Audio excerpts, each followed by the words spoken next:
Thank you for coming this afternoon. I know many of you are interested in the economic questions of the day, response to the budget and so on. I have to say I haven't read it, I don't know what's in it, and I typically don't respond in real time until I fully understand what it's all about. So please, we're not going to answer questions about that. Others are fair game. What we're trying to do in this book, Breaking the Mold, that we both wrote over the last few months, is really offer an alternative path for India. India is coming to a crossroads that has to choose, both politically but also economically where it wants to go. And what we're saying is that we don't need to choose the path that other countries have. We don't need to choose the China path, a manufacturing, exports-led, more authoritarian system which generates rapid growth. We're saying it's maybe even very difficult to go that way because China hasn't left that path, it's still standing on that path. We have to contend with the China which is still on that path, but also that path has diminishing returns because of increasing trade protectionism across the world. So instead we think it's important for India to focus on its strengths and to build on them, but also recognize that it has weaknesses that it has to remedy if it has to go on this India path. So the book is in three parts. The first is outlining why one part of the path we must embrace is services, not to the exclusion of manufacturing, but the fact is services is where we've done well, both in high quality services, but also we've expanded the number of low skilled services tremendously across the country, whether it's restaurants, whether it's retail, and so on. So we need to keep that in mind. The second aspect that we're saying is if we are to do well in either services or manufacturing, we have to improve the quality of our people, our biggest asset. And how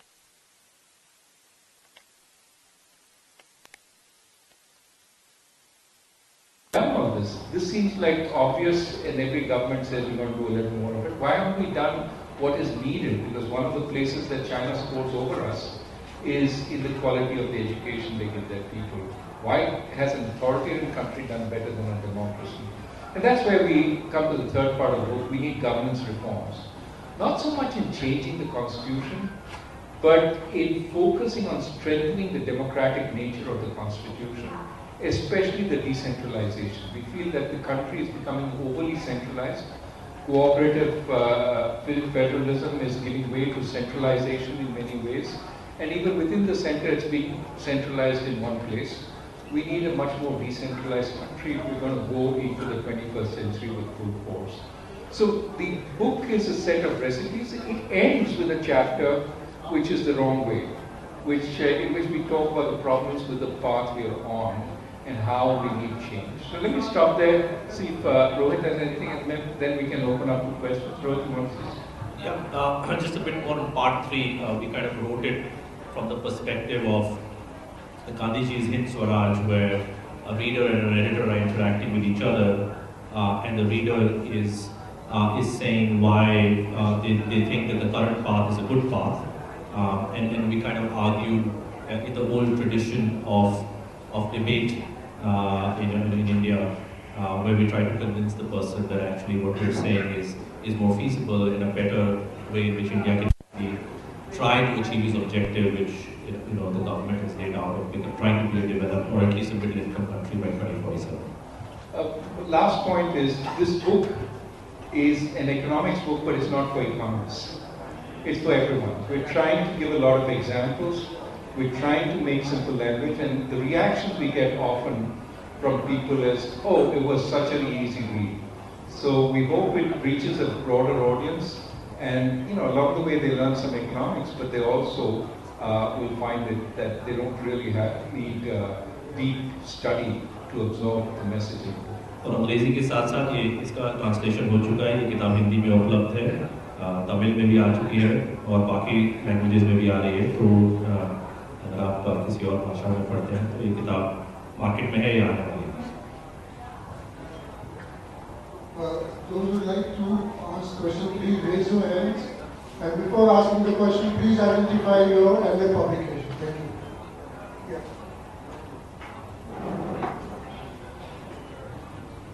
hello sir, मैं जनार्दन हूँ राजस्थान पत्रिका से। मेरा सवाल ये है कि हाल ही में एक डायलॉग बहुत पॉपुलर हुआ कि लग्जरी कार्स पे इंटरेस्ट रेट 7% और ट्रैक्टर पे इंटरेस्ट रेट 12%। क्या ऐसा है कि हमारे देश की नीतियाँ कमजोर को और कमजोर और ताकतवर को और ताकतवर करती है? और थोड़ी सा भी सवाल पूछ लूँगी सर आपसे, मुझे एक रिएक्शन चाहिए। नारायण मूर्ति जी ने कहा कि देश के युवाओं को 70 घंटे काम करना चाहिए पहले सरकार, तो इस मामले में आपकी क्या है? पहले सर I like that युवा question came to me. बुजुर्ग लोग से पूछेंगे नहीं आप। नहीं, आप ये पूछ रहे हैं कि हमारे देश में के शेप रिकवरी चल रही है कि नहीं, और इसमें नीतियों का क्या इन्फ्लुएंस है। एंड जवाब ये है कि हाँ, चल रही है। अगर आप देखेंगे कि बेरोजगारी हर जगह फैली हुई है, और ये भी अगर आप देखेंगे कि कौन से सेक्टर्स में ज़्यादा जॉब्स पैदा हो रहे हैं, आप हैरान होंगे कि एग्रीकल्चर में आजकल ज़्यादा जॉब्स हैं। तो डेवलप्ड कंट्री में लोग एग्रीकल्चर को छोड़ के, खेती को छोड़ के सर्विसेज में जाते हैं और मैन्युफैक्चरिंग में जाते हैं। लेकिन पिछले 2-3 साल से वो एग्रीकल्चर में जा रहे हैं, क्योंकि सर्विसेज और मैन्युफैक्चरिंग में रोजगारी नहीं है। तो ये बेरोजगारी वीकर सेक्शंस को और भी कमजोर कर रही है। और आप हर जगह देखेंगे जो 50 मिलियन लोग हैं जो ऊंचे वर्ग के हैं, उनके लिए सब कुछ मिल रहा है आजकल। तो हमें बस खुशी होना चाहिए कि किसी को कुछ मिल रहा है, ठीक है, ऊंचे वर्ग को मिल रहा है, लेकिन बाकियों को भी अपलिफ्ट करना चाहिए। और उसके लिए क्या करना है? सबसे महत्वपूर्ण चीज़ ये है कि नौकरी, हमें और नौकरियां क्रिएट करनी है। कैसे करें वो हम किताब में देखते हैं, तो किताब पढ़िए और उसमें जवाब है। Just to add one more thing to that is, I think we sometimes hear this sort of slightly lazy response that, oh, you're talking about education, healthcare, payoffs to that are in the future. Yes, but you have to start obsessively. So you cannot possibly expect jobs to come to India or good jobs to come to India if your human capital is not of a high quality. So yes, there is some gestation period, and in the meantime, people will do whatever jobs are available. But we need to start today in kind of almost an obsessive fashion to improve what is the second part of the book, improve the human capital all the way from early childhood to middle school to higher education. You cannot have a situation where 35% of your population is malnutrition and 50% of college graduates, according to the India Skills Survey report, are unemployable. So you cannot, the English expression, you cannot kick the can too much into the future. You have to obsessively start now.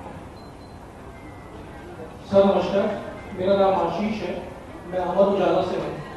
Sir मेरा सवाल ये है कि चर्चा चल रही है कि देश जो है वो विश्व की 30वें नंबर की इकोनॉमी की तरफ बढ़ रहा है। वहीं दूसरी तरफ हम देखते हैं तो हमारे सामने ये आता है कि 80 करोड़ से ज़्यादा देशवासी आज भी सरकार उनको खाने के पैकेट दे रही है। तो सर क्या हम सही दिशा की तरफ बढ़ रहे हैं, और अगर नहीं तो इस स्थिति से बचा कैसे जा सकता है? तो पहले जो सवाल आया था कि क्या हमारा रिकवरी के शेप है, इस सवाल भी वैसा ही है कि क्या दो भारत हैं।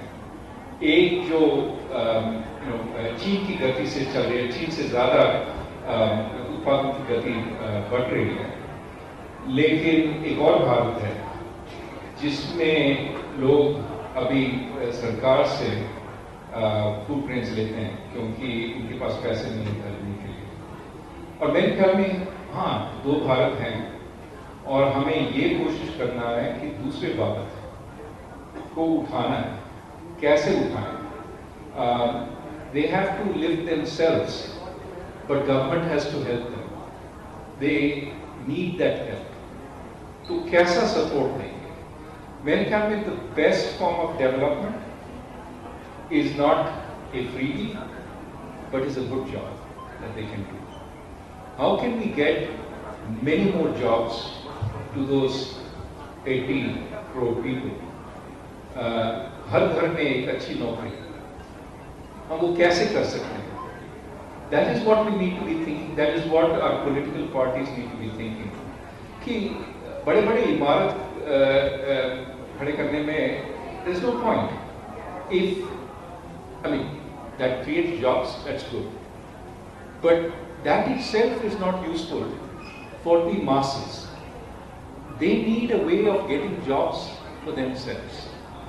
इसलिए हम कहते हैं कि स्किलिंग, एजुकेशन, हेल्थ केयर, इन सब पे एम्फोसिस देना है so that they are good workers who the world will come to look for and employ. How do we make that happen? अभी ये जो पैनल चल रही थी उसमें नौशाद फोर्ब्स ने कहा कि so many 10th and 12th class students can't do division at the 3rd class level. If they don't have the skills, how are they going to be employable? But we can't say ये तो 10 साल लगेंगे.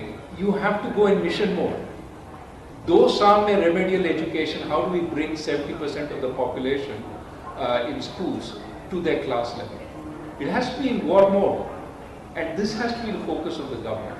ये नहीं करेंगे तो कुछ नहीं कर सकते. ये एक जो आप सवाल करें इसमें हेल्थ एजुकेशन जो है, एक रोल हमारा भी है अध्यापकों के हैसियत से और प्रोफेसर्स की हैसियत से कि हम सच बोलने का प्रयत्न करें, कि हम ऐसा पब्लिक को बताने की कोशिश करें कि ये दोनों सच्चाई सच है, ये हैं. और इसमें आप लोगों का बहुत बड़ा रोल है, मीडिया का बहुत बड़ा रोल है कि जब आप एक विकसित भारत का नैरेटिव दे रहे हैं उसके साथ साथ ही आप एक जो सच है एक नैरेटिव भी दें जो लोगों तक पहुंचना चाहिए. अगर मैं एक 25 साल का नौजवान हूँ जो बार बार सरकारी एग्जाम लिख रहा है, बार बार फेल हो रहा है, मैं ये सोचना शुरू कर दूं कि मेरे में कुछ खराबी है, क्योंकि न्यूज़ में तो सब ये आ रहा है कि मैं विकसित भारत में हूँ. तो ये जो रियलिटी है ये मुझ तक पहुँचनी चाहिए कि मुझे आप सक्षम बनाएं कि मैं सवाल पूछ सकूँ. ये नहीं हो रहा है हमारे साथ. सो इसमें हम किताब में लिख रहे हैं कि ये बहुत बड़ा रोल है हमारा और आप सब लोगों का.